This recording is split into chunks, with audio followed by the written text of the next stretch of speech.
Sunfyre is the most beautiful Targaryen dragon in recorded history, and despite his young age, Sunfyre is the dragon that killed the most dragons in the Targaryen civil war, killing 3 dragons. While we saw a few glimpses of him in Season 1, we'll finally get a proper look at him in all his glory in Season 2.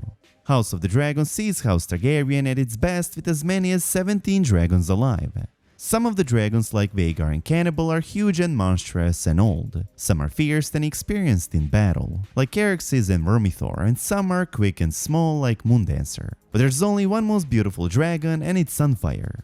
Sunfyre, also known as Sunfyre the Golden, is a male dragon ridden by King Aegon II Targaryen. On Aegon's personal sigil is the 3-headed Targaryen dragon made golden to honor his dragon Sunfyre. Aegon's bond with Sunfyre is one of the strongest ever. Sunfyre has gleaming gold scales, which shine like beaten gold in the sunlight, and pale pink wing membranes. His flames are golden as well. According to Archmaester Gyldayn, Sunfyre is the most beautiful dragon ever seen in the known world. Huge and heavy, the splendid Sunfyre is a formidable fighter despite his youth. Sunfyre's egg hatched on Dragonstone. Although his exact year of birth has not been stated, he has been described as being a young dragon in 120 AC and 129 AC. Sunfyre is known to have been older than Targaryen, Daeron's dragon, the 3rd son of Queen Alicent, who was finally mentioned in Episode 2.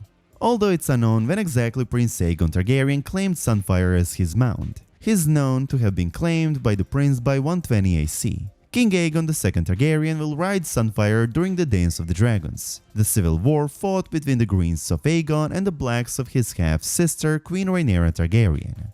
We'll see Sunfyre in action in Episode 4 of House of the Dragon, where he will battle a much older and experienced Meleys of Rhaenys. Sir Criston Cole, Aegon's Hand of the King, will lure Princess Rhaenys Targaryen and her dragon Meleys into a trap in the battle at Rook's Rest, one of the first major battles of the war in 129 AC. While Meleys is burning Criston's army of Greens besieging the castle, Aegon and his younger brother Prince Aemond Targaryen appear on their own dragons Sunfyre and Vhagar, and the 3 beasts fight 1,000 feet above the field.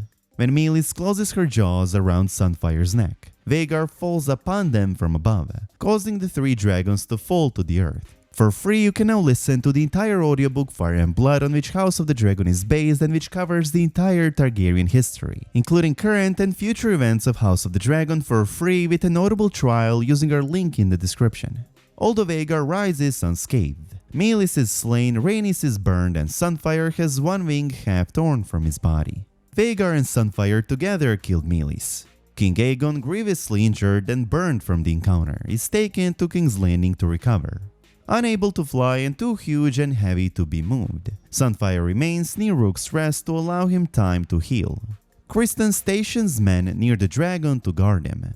At first, the dragon feeds on the burned carcasses of the slain soldiers, but after those are gone, Criston's men bring Sunfyre calves and sheep to eat. When Wallace Smoothen, Lord of Maidenpool, reconquers Rook's Rest from Aegon II's forces, he leads his bravest men to Sunfyre, hoping to slay the dragon. Enraged by the attacks upon him, Sunfyre fights back with his tail and flames, killing 70 of his attackers, including Wallace. Within a fortnight of the attack, Sunfyre disappears. Although his wing had healed at an awkward angle, Sunfyre recovered enough from his battle with Meleys to fly once again.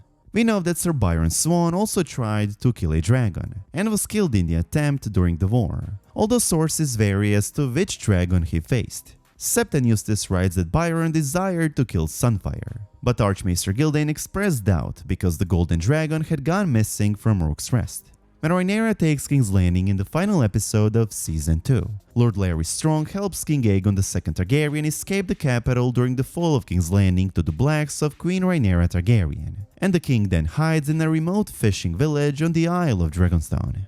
According to the Crabs and Bruins, Sunfyre hid in the dark piney woods and caves of Cracklaw Point before eventually making his way to Dragonstone.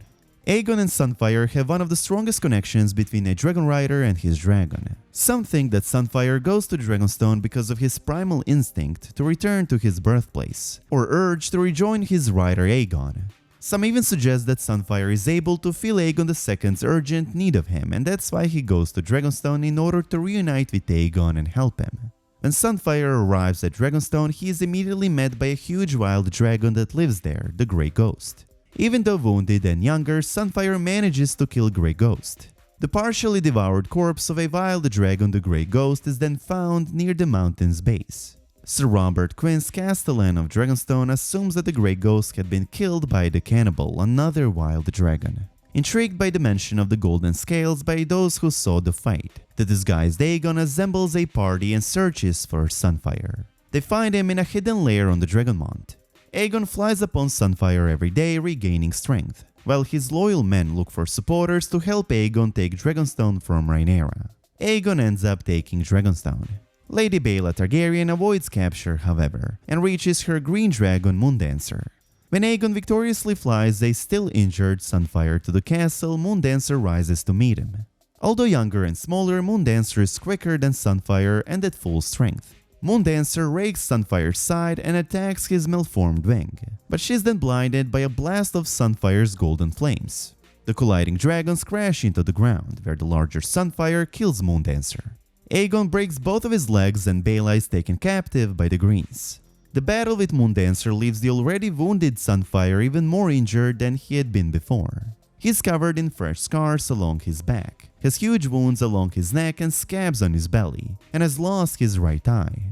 No longer able to fly, Sunfyre remains in the outer yard where he had fallen, feeding first on the carcass of Moondancer and later on slaughtered sheep. Aegon has Grandmaster Gerardy strangled and disemboweled, allowing Sunfyre to feast upon the legs and innards. Aegon has the Maester's head and upper torso put on display at Dragonstone's gatehouse to welcome Rhaenyra for her eventual return, as the Queen has fled King's Landing after the storming of the Dragon Pit. When Rhaenyra Targaryen returns to Dragonstone, she is taken captive by the Greens. Accounts differ on how the reunion between the half-siblings occurred. The pro-Green Septon Eustace says Rhaenyra laughed when she saw crippled Sunfyre. On the other hand, she reflected on the war according to the pro-Black's Mushroom. In the end, Aegon feeds his half-sister to his dragon.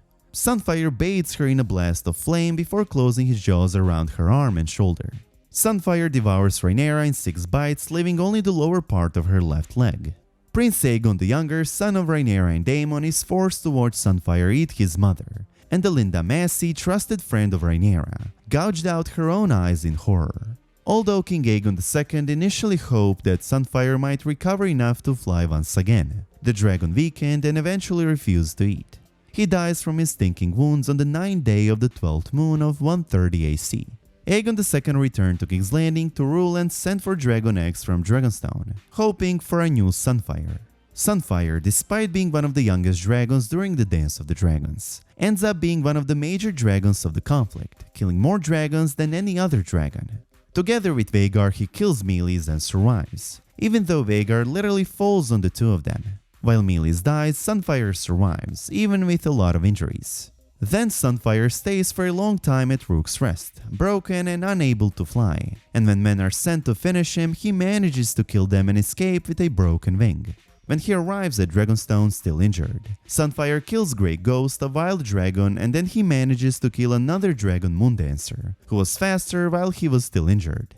In the end, Sunfyre dies, but not before he did everything he could to ensure Aegon wins and survives to his best ability. Sunfyre and Aegon have one of the strongest bonds. They're both injured and dying, but Sunfyre tries in every way to survive until Aegon reaches his objective. In the end, after Rhaenyra's death, Sunfyre dies in peace, thinking Aegon's victory is now secure.